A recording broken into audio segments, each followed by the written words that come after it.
Good evening, everybody. So we're going to move on to our next perspective, which is going to be the technical perspective. And we're going to dive in a little bit deeper into that. So we're moving back to our picture of the Black Horse over Bambara, though we're not doing it from the historical perspective this time. We're going to go straight to the, easier if I just do it this way, this live stuff. We're going to go straight to the technical perspective. So the Black Horse over Bambara is a print. The one that I have is a print of the original painting by Mark Postlethwaite from 2015.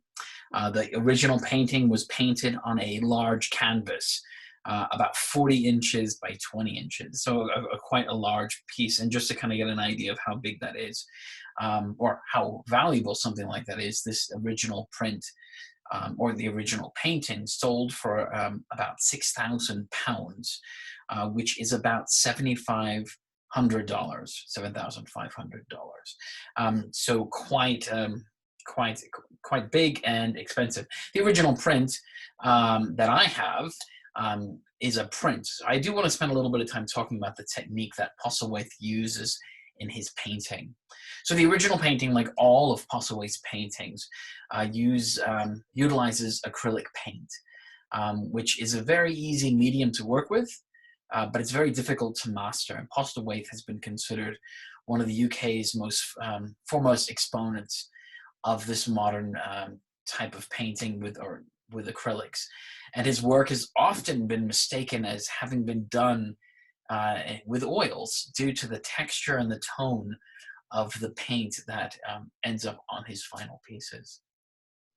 He's quoted in saying one of the reasons why he uses acrylics over oils. This is his quote. It says, "Although there are many and varied reasons for using acrylics instead rather than oils, the principal benefit is that within minutes of finishing the painting, the paint is completely dry. As most of my professional work has very tight deadlines, especially the Norwegian works, which he's a set of works that he's working on, I know that I can roll up a canvas and put it in my bag and board an aircraft for Norway, literally within minutes of completing the finishing touches. This is just impossible with oil painting. So the painting with acrylics allows for the quick drying." Now, as I was putting this together, I actually stumbled across Postlethwaite's Facebook page, and he had a series of pictures showing the process of the Black Horse over Bambara. So I was going to show you some of these and look at some of his elements. So his first stage is to simply throw paint onto a canvas, and then to try to get an idea of the light and dark areas of the painting. As a photographer, he was quite involved with light, and so light plays a big part in his paintings. The background, of course, just is simply added to. So the next picture in the series, you can kind of see how things change. He sketches in the main aircraft, where it's going to be. He reworks the clouds a little bit, and he is planning to put in additional planes here. As the details get a little bit better, we see the plane. This is, of course, his main subject, and so everything is based around the main subject of his work, the plane, the Black Horse. As he begins to add the other planes, though, he notices that there's going to be some visual elements that are going to be a problem. He says, "As soon as I put these in, I realized that the structure of the sky needed a change, as the left Spitfire was lost in the cloud and the lead Spitfire was hanging right on the end of a big orange patch. I've therefore reworked the clouds into a C shape, which has a visual effect of sweeping the eye to the right along with the aircrafts." This is the base of the upper cloud also now points handily to the left Spitfire. Repainting the smooth blue sky is really difficult with acrylics, he says, because when they dry, they're at least 10% darker when they are wet. However, a few more light washes should help the new blue sky in the center. Continuing. with the work here. You can see the final piece right here, um, a brighter blue sky, more detail. Obviously, the castle is more filled out, and we have the girl and the dog on there. So the painting, when it's finally finished, is taken to a print shop in which a scan is made. The scan of fine arts is done in a very common way. All of Postlethwaite's art is scanned, so we can get the highest quality image. So usually it's a computer scan, or often a photograph of the original paint, lit, so there's no glare on it, and it's try to get it as best as they possibly can. All of his prints are printed using light-fast inks. Light-fast inks are used on posters when the print is going to be displayed in artificial light, because exposure to light will eventually cause ink to fade, and so light-fast inks resist that. All of the prints are put onto a minimum of 300 grains per millisecond fine art paper, so very fine art paper that sucks in the ink really well. And all of the paintings are surrounded by a white plain border, or a plain white border, in which the title of the piece can be seen. And then all of his works are signed by the artist when you buy one of his prints. So to see kind of how that looks, here's mine that's hanging on the wall. I apologize for the glare of my office and myself in the picture. But all the prints are surrounded by this border. The title is there. And what's nice about the title and the text is that it gives additional context that the painting itself does not have on it. And so at the bottom of the painting, centered into the white area, is the title of the piece, and a little bit of a breakdown of what's going on. So it includes the date. So in this case, June 1941. It gives the name of the squadron, the 72nd Squadron.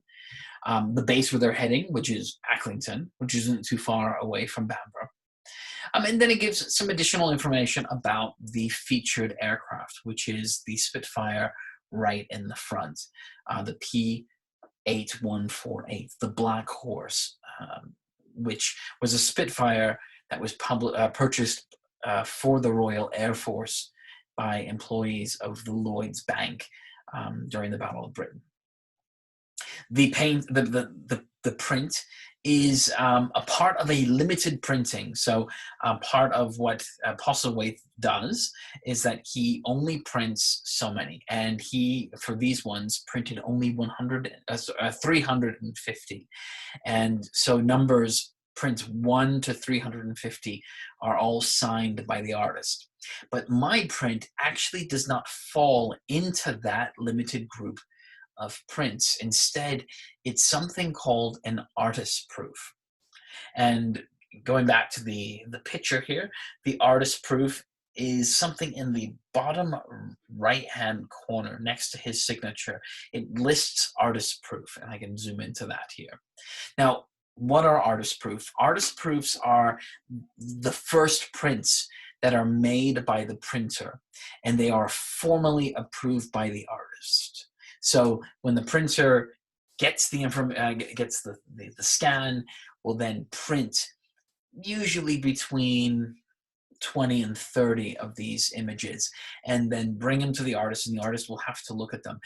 So the printer uses the artist proof, or the first prints, to demonstrate the vibrancy of the color, the quality of the print that will come.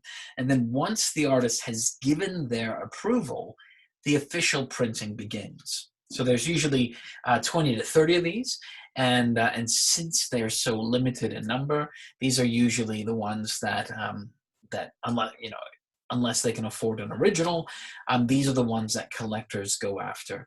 So they are the most coveted by collectors. And mine happens to be number 20 out of the 30.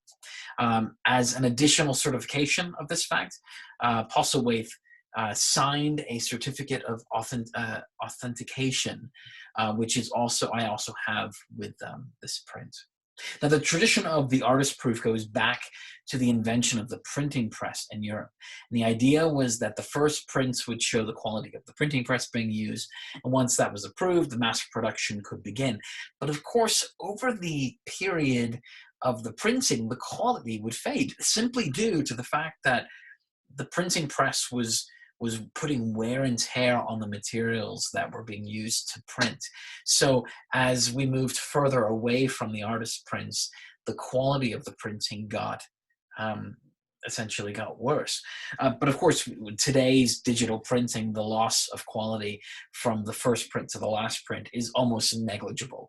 But still, the tradition of the approval of the first prints as the artist proof continue to this day.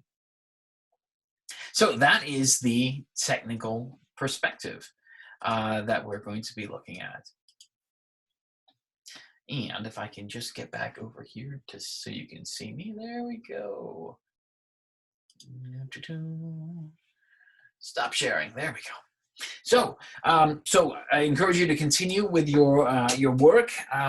Now with this visual analysis, there's actually some connection with the historical perspective. So there's going to be times where your perspectives might begin to overlap. So there might be some areas where you want to save from, so for example, his painting style, which I could have gone into in the historic, because that shows how the piece came into existence. And I could have shown you that process in the historical perspective, but instead I save it for the technique so you can clearly see his movement and the way he approaches his painting.